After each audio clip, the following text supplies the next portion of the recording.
তুলনামূলকভাবে মানে গত বছরগুলোর তুলনায়, তো সেই তুলনায় আমাদের রেজাল্টটা অনেক ভালো এসছে, খুব ভালো লাগছে অবশ্যই, অনেক বেশি খুশি আলহামদুলিল্লাহ। হ্যাঁ, আমার বাচ্চা আলহামদুলিল্লাহ অনেক ভালো রেজাল্ট করেছে, golden A plus. Or question অনেক হার্ড প্যাটার্ন ছিল, সেই অনুযায়ী আমরা খুব টেনশনে ছিলাম যে কি করে। প্রকাশ করার মতো না আসলে কেমন রেজাল্ট হয়েছে, আলহামদুলিল্লাহ অনেক ভালো রেজাল্ট হয়েছে, যেটা আশা করেছিলাম ওটাই পেয়েছি।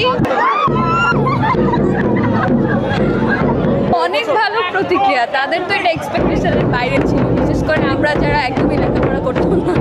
বাবা মায়ের অবদান তো সবচেয়ে বেশি, তারপর টিচার্সদের অবদান, ফ্রেন্ড সার্কেল, হোম টিউটর, সবার গত কয়েক বছরে যেরকম রেজাল্ট গিয়েছে এবারে অবশ্যই তার থেকে অনেকটা কম এসেছে, এজন্য আমি আশাহত যে যারা মানে অতটা ভালো রেজাল্ট করতে পারেনি, মনে আমাদের এখন যে নেক্সট স্টেপটা অ্যাডমিশনে, ওখানে সর্বোচ্চ চেষ্টা করলে আমাদের অ্যাডমিশনের মার্কসটাই বেশি ম্যাটার করে আমাদের জিপিএর চেয়ে।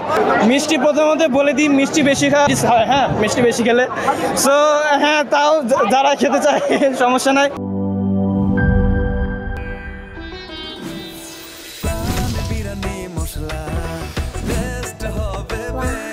প্রাণ বিরিয়ানি মশলা, টেস্ট হবে বেস্ট। প্রাণ, জীবনের স্বাদ।